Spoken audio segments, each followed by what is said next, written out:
जय गुरुदेवाय नमः। जय श्री कृष्ण।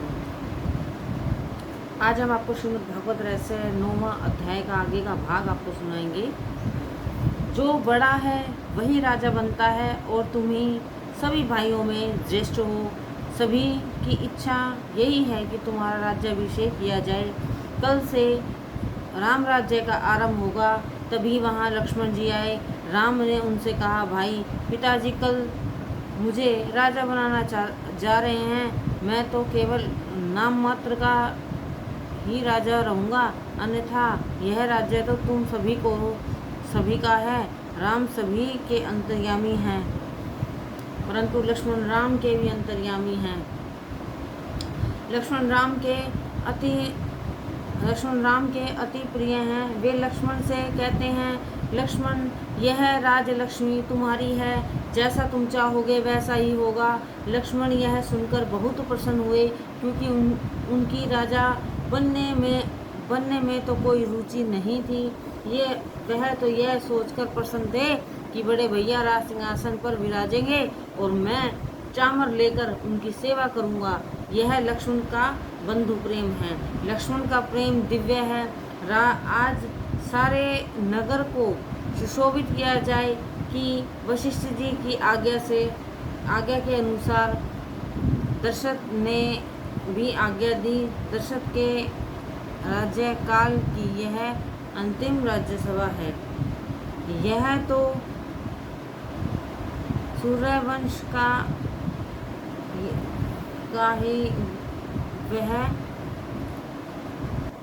वह पवित्र सिंहासन है। जिस राज्यासन पर कभी रघु, भगीरथ, दिलीप आदि भी विराजमान हुए थे, उस सिंहासन पर को प्रणाम करते हुए उन्होंने कहा, आज तक मैं तुम्हारी गोद में विराजता था, कल से मेरा राम तुम्हारी गोद में विराजेगा।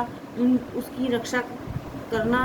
सारी अयोध्या में बात फैल चुकी कि राम का राज्याभिषेक होने वाला है।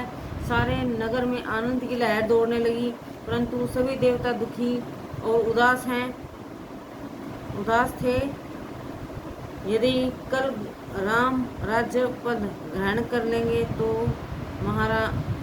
महाअभिमानी रावण का नाश कौन करेगा। रावण को उसके राक्षस बहुत सता रहे हैं। अंततः देवों ने विघ्नेश्वरी देवी का आह्वान किया। माता जी पधारे। देवों ने विघ्नेश्वरी देवी से कहा, अयोध्या जाकर राम के राज्याभिषेक प्रसंग में कुछ विघ्न पैदा कीजिए। राम तो सुख दुख से परे हैं, वे तो अनंत रूप हैं और दशरथ भी सदगति होने वाले हैं।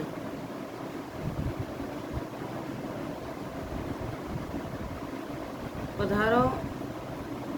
देवों ने विघ्नेश्वरी देवी से कहा, अयोध्या जाकर राम के राज्याभिषेक प्रसंग में कुछ विघ्न पैदा कीजिए। राम तो सुख दुख से परे हैं, वे तो आनंद रूप हैं और दशरथ की भी सदगति होने वाली है। महात्माओं ने कहा, किसी को संपूर्ण सुख तो काल से भी नहीं देखा नहीं जाता। राजा दशरथ ने सुख को आखिर काल की अशुभ नजर ही लग गई। काल ने माता विघ्नेश्वरी देवी में प्रवेश किया। तब विघ्नेश्वरी देवी सोचने लगी कि क्या करूं, किसके शरीर में प्रवेश करूं। यही सोचते हुए उनके मन में मंथरा की याद आई। मंथरा का जन्म केकई देश में हुआ था। विदेश्वरी ने मंथरा के शरीर में प्रवेश किया। मंथरा अयोध्या नगरी में घूमती हुई नगर की सजावट देखने लगी। उसने किसी से पूछा कि यह कौन से उत्सव की तैयारी हो रही है। लोगों ने उससे कहा, क्या तुझे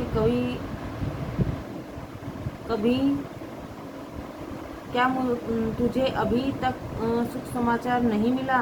कल राजकुमार राम का राज्याभिषेक होने वाला है। महात्मा कहते हैं कि कौशल्या से भी एक भूल हो गई थी। जब वह दासी दौड़ती हुई आई और उसने कौशल्या के राम के राज्याभिषेक की सूचना दी तो कौशल्या ने प्रसन्न होकर दासी को एक मोतियों की माला हार में देते हुए कहा, कल मेरा पुत्र राम राज्य बनेगा तो तुम्हें 2-3 गांव की जागीर देगा। राम तुमको मेरे जैसा ही सम्मान देगा। दासी आनंद में मस्त अपने घर को जाने लगी। वहाँ मार्ग में उसकी मंथरा से भेंट हुई। मंथरा ने उससे उसकी प्रसन्नता का कारण पूछा तो उसने कहा, कल राम राज्य बनने वाले हैं, कल राम राजा बनने वाले हैं। देख, माता कौशल्या ने मुझे यह मोतियों का हार दिया है। राजा राम कल मुझे 2-3 गांव की जागीर भी देंगे। मैं कौशल्या की दासी जो हूँ, तुम्हें तो कुछ भी नहीं मिला। परमार्थ में ये यदि कोई भूल हो जाए तो भगवान शायद क्षमा भी कर देते हैं, परंतु व्यवहार में छोटी सी भूल भी लोग क्षमा नहीं करते। ईश्वर तो बड़ी से बड़ी भूल भी क्षमा कर देते हैं। व्यवहार बड़ा कठिन है, व्यवहार में अत्यंत सावधानी रखनी चाहिए। कौशल्या ने अपनी दासी को तो बहुत कुछ दिया, परंतु अपनी सखियों की दासियों को कुछ नहीं दिया। मंथरा को भी यदि कुछ दिया जाता तो यह विघ्न टल सकता था। व्यवहार अवश्य करो, परंतु व्यवहार में डूबना नहीं चाहिए। जब तक साधु महात्मा को मुट्ठी भर अन्न की जरूरत होती है, तब तक उन्हें भी गृहस्थ की भांति व्यवहार करना पड़ता है। जब तक शरीर है, व्यवहार छोड़ा नहीं जा सकता। व्यवहार करो, किंतु उससे परे रहकर। व्यवहार करते समय आत्मस्वरूप से संबंध न रखा जाए तो पाप होता है। मन के 2 भेद हैं, सूक्ष्म और स्थूल। मन का स्थूल अंश बेशक व्यवहार में लगा रहे, परंतु उसके सूक्ष्म अंश को केवल भगवान में ही लगाए रखो। जब पनिहारिन अपने सिर पर पानी का घड़ा उठाकर चलती है, तब उसका स्थूल मन तो सखियों संग बातों में लगा रहता है, परंतु सूक्ष्म मन तो पानी के घड़े में ही अटकता रहता है। परमार्थ सरल है, परंतु संसारिक बड़ा स्थूल है। व्यवहारिक काम काज करते हुए भी सूक्ष्म मन को भगवान के चरणों में लगाए रखना चाहिए। जिस प्रकार स्त्री अपने बालक में सूक्ष्म मन रखकर घर का कार्य करती रहती है, उसी प्रकार सूक्ष्म मन को परमेश्वर के साथ जोड़कर व्यवहार करोगे तो जीवन असफल नहीं होगा। कौशल्या की दासी ने जब मंथरा को ताना मारा तो उसके दिल में मत्सर जाग उठा और वह ईर्ष्या की अग्नि में जलने लगी।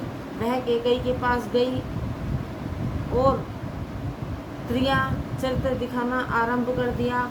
कैकेयी के पास वह जोर जोर से रोने लगी। कैकेयी ने उससे पूछा, क्यों रो रही हो?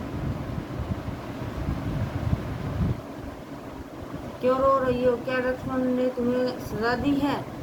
मंथरा बिना कुछ कहे रोती जा रही थी। कैकेयी के हृदय में राम के लिए अत्यंत सर्वप्रथम पति की कुशलता ज्ञात होती है।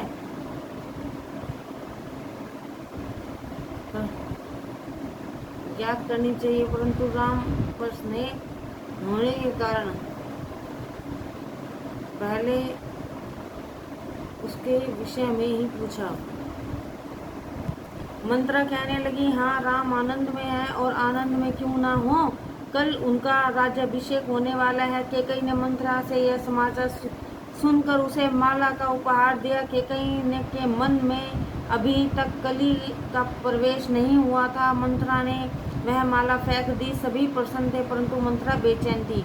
केकई ने कहा, तू तो मूर्ख है। सूर्यवंश की परंपरा यही है कि ज्येष्ठ पुत्र को ही राजपद दिया जाता है। मैंने कई बार राम की परीक्षा ली है, वह कौशल्या से अधिक मुझसे स्नेह करता है। केकई बोली है, मंत्रा का स्पर्श होने से ही उसके मन में पाप जागृत होगा। मंत्रा ने स्त्री चरित्र दिखाते हुए रोना शुरू कर दिया और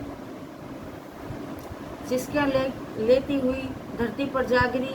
वह कहने लगी कि चाहे राम राजा बने या भरत, मुझे क्या लेना देना। मैं तो दासी की दासी ही बनी रहूंगी। जिसकी भी भलाई करना चाहती हूँ वही मेरे विरुद्ध हो जाता है। इसमें मेरा तो कोई स्वार्थ नहीं है। मैं तो केवल तुम्हारी बात बिगड़ने से बचाना चाहती हूँ। मेरा स्वभाव ही ऐसा है। केकई मंत्रा की कपट भरी बातों में फंस गई। इसे मुझसे प्रेम है, तभी तो यह मुझे कहने आई है। उसने मंत्रा को थपथपाया। केकई ने जैसे ही मंत्रा को स्पर्श किया, उसके मन में कली का प्रवेश कर लिया। पापी का स्पर्श कभी मत करो। शास्त्रों में दोषों का वर्णन किया गया है। बिना कारण के सभी किसी का स्पर्श मत करो। केकई ने मंत्रा को कहा, सच सच बता, क्या हुआ है। मंत्रा ने कहा, वैसे तो मुझे कुछ कहना ही नहीं है, परंतु तुम्हारा जो भी बुरा होने जा रहा है वह मुझसे नहीं देखा जाता। मैं तो केवल तेरी बिगड़ी बात बनाने की कोशिश कर रही हूँ। इसमें मेरा कोई अपना स्वार्थ नहीं है। केकई ने कहा, अच्छा ठीक है, बता मुझे क्या करना होगा। मंत्रा ने कहा, केकई तू बहुत भोली और सरल है। तुम क्या कहती हो कि राजा हमारी मुट्ठी में है, परंतु पुरुष सदैव झूठ होते हैं। वे तुम्हारी नहीं, कौशल्या की बात की होती हैं।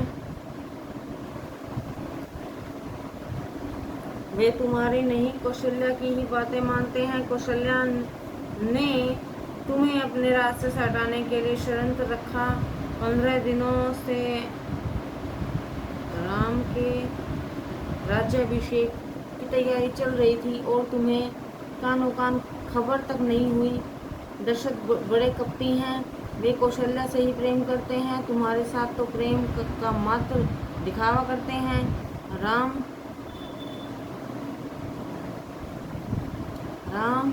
का राज्याभिषेक करने में इतनी जल्दी क्यों मचाई जा रही है। कौशल्या के कहने से ही तो भरत और शत्रुघ्न को मामा के घर भेज दिया है। देश के सभी राजाओं को निमंत्रण भी भेज दिया गया है, परंतु भरत शत्रुघ्न को किसी की याद तक नहीं आई है। तुम्हें तो कुछ खबर ही नहीं रहती, बस आराम से सोती रहती हो। केकई ने कहा, हाँ तेरी बात बिल्कुल सही है। यहाँ मेरा कोई नहीं है। अब तू ही बता मैं क्या करूँ। इधर मंत्रा अपनी वाणी से बार विष उगलती जा रही थी। राम के राजा बन जाने से कोई तेरी सेवा नहीं करेगा। लक्ष्मण को मंत्री पद दिया जाएगा और भरत को कारावास। तुम्हें कौशल्या की दासी बनाकर रहना पड़ेगा। तुम्हारा रानी पद छीन लिया जाएगा। कौशल्या राजा को तुम्हारे अधीन नहीं रहने देगी। मैं यह सब होते हुए नहीं देख सकती। केकई ने कहा, मैं कर भी क्या सकती हूँ। 3 दिन से मुझे बड़े अशुभ सपन दिखाई दे रहे हैं। वे दुस्वप्न उसके विधवा होने की पूर्व सूचना थे, परंतु वह समझ ही नहीं पा रही थी कि वह तो केवल भरत की दुर्दशा के विषय में ही सोच रही थी। मंत्रा ने कहा, रानी बाजी अभी भी तुम्हारे हाथ में ही है। तुम्हें राजा से 2 वरदान मांगने थे। उस वरदान वह वरदान आज ही मांग लो। केकई ने कहा, वरदान में क्या मांगू? मंत्रा ने कहा, वह वरदान यह मांगो कि अपने भरत को राजा बनाया जाए। दूसरा वरदान यह मांगना कि रामचंद्र को 14 वर्ष का वनवास दिया जाए। अब आपने यह वस्त्राभूषण उतार कर को भवन में जाकर निवास करो। जब दशरथ तुम्हारे इस रूप से भयभीत हो जाएं, तब वे तुमसे किसी भी वस्तु को मांगने का अनुरोध करेंगे। उस पर तुम उनसे अपने दोनों वरदानों को पूर्ण करने की शर्त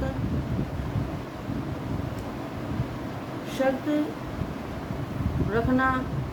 भरत को राज्य देने के लिए तो वे शायद तैयार भी हो जाए, परंतु राम को वनवास देने के लिए कदापि तैयार नहीं होंगे। अंततः तुम्हें बड़ी सावधानी से यह वरदान प्राप्त करने हैं। राम की शपथ देकर उन्हें बांध लेना। केकई वैसे तो बहुत भोली और सरल स्वभाव की स्त्री है, परंतु कुसंगति तो प्रत्येक व्यक्ति की मति भ्रष्ट कर देती है। मंत्रा के संग के कारण केकई की भी बुद्धि मति भ्रष्ट हो जाती है और अनर्थ करने के लिए तैयार हो गई। केकई ने क्रोध भवन में जाकर अपने सारे वस्त्र और आभूषण उतार कर फेंक दिए और क्रोधित होकर धरती पर ही सो गई। वह वीरांगना थी, अतः राजा के प्रिय भी प्रतिदिन राज्यसभा की समाप्ति के पश्चात वे केकई से मिलने आते थे। आज उन्होंने आकर देखा कि केकई वहाँ थी ही नहीं।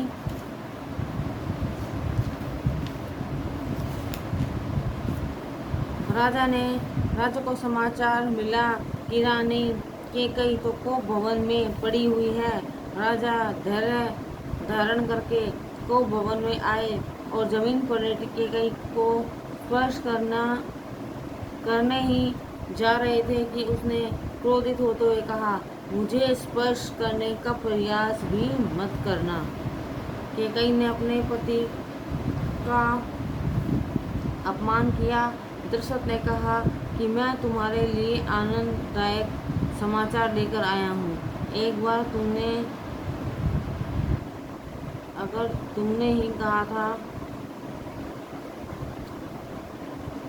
मुझे स्पर्श करते प्रयास मत करना। केकई ने अपने पति का अपमान किया। दशरथ ने कहा कि मैं तुम्हारे लिए आनंददायक समाचार लेकर आऊँगा। एक बार तुमने ही कहा था कि अब आप वृद्ध हो चले हैं, अतः राम को राज्य आसन सौंप कर निवृत्त हो जाइए।